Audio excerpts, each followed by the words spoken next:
A lung cancer diagnosis is usually made after a sample of tissue is taken through biopsy and the cancer cells are seen and confirmed under a microscope. In rare occasions, a biopsy may not be appropriate to undertake in some patients who are too frail.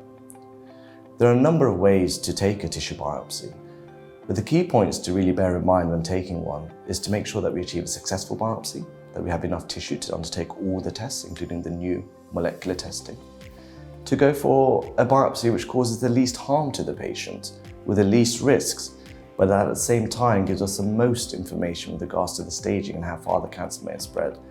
And most importantly, to perform a biopsy with urgency, so there's no avoidable delay. Now, there are a number of techniques to achieve this.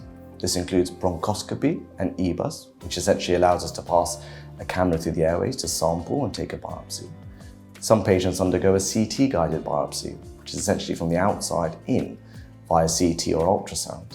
Some patients need a surgical lung biopsy, and other patients need drainage of the fluid which accumulates around the lung to assess for the presence of cancer cells. There is a new technique called circulating tumor DNA, which is essentially a blood test which allows us to check for small fragments of DNA from lung cancer, and which allow us to identify any potential mutations which we can target.